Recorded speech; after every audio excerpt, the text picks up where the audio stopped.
Woo! Leafs win again, baby. That's 2 in a row. And in honor of the Leafs' first win streak of the season, we're going streaking. Woo! Okay, dude, I want to start making the video. Have you seen my jersey? Oh, that's gross.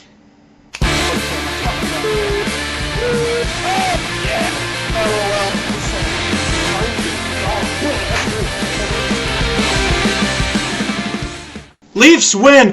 I'm saying that in back-to-back videos. 5-1 against the Detroit Red Wings in what was a game of firsts. First time they've had consecutive wins. First time they've won at home. First time they've had more points in the win column than the overtime loss column. First goal for Phil Kessel as a Leaf. First goal for Wayne Primeau as a Leaf. And the Leafs score first for just the second time this year. Say that 3 times fast. Another interesting thing regarding the Wings, the Leafs beat them in their only meeting this year. They beat them in their only meeting last year, and if I'm not mistaken, they beat them in their only meeting 2 years ago too, did they not? 3-2 in overtime, I think? Whatever, Leafs, I'll just dry my tears with my cup rings. Ooh, that's a good point. But the Leafs got a good 2 points, yeah! I'm deliriously tired. Cheers. Here's the thing about the last few games for the Leafs. Because Don Cherry said something along the lines of, I told you these guys would get better because they're toasted and toasted tastes better. And yeah, even though fans were pessimistic because the Leafs were losing so much, they didn't think they would stay that bad all year. If they'd stayed that bad, they'd be on par with some of the worst teams in NHL history. And he got a little mad that some Leafs fans were so hard on the team. But 1 win in your first 9 games, 1-7-1,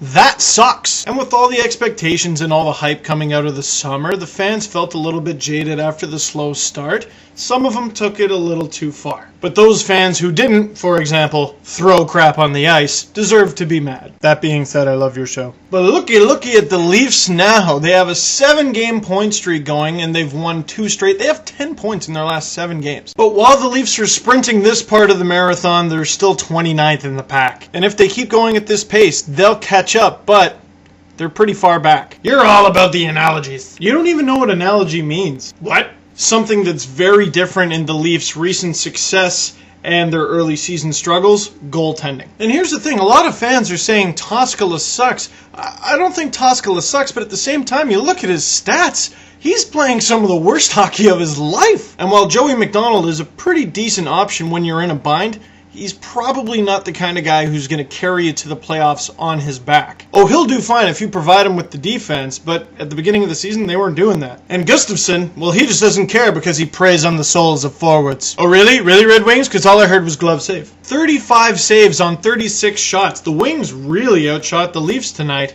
But Gustafsson coming through, and he's providing that kind of stand-on-your-head goaltending that you need to get into the playoffs. And fans know, there's a few pretty poor teams out there that are doing very well because they're getting excellent goaltending. Likewise, there's a few good teams that aren't getting anywhere because they're getting rotten goaltending. In the last video, I said Gustafsson wears number 50 because he's half man, half amazing, but he also wears it because goaltending really is 50% of the battle. And one last quick thing I want to talk about, Luke Schenn. Now, last night, Schenn was a +2 and played over 18 minutes.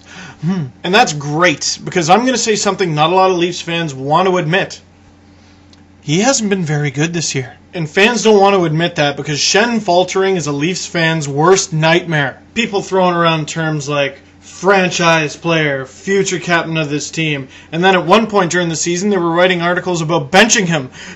Still getting into a bit too much penalty trouble, but at the same time, he's played pretty well and much better over the last few games. And speaking of improvement, Mikhail Grabovski won 9 out of 12 faceoffs last night. Who's been working with this guy? He has very quietly put up 12 points in 15 games. Komisarek has improved too, but he left last night's game with injury. Let's hope he's okay. Same goes for Justin Williams of the Wings. If you didn't see the replay, don't bother. It's gross, man. Just a really weird play that, no.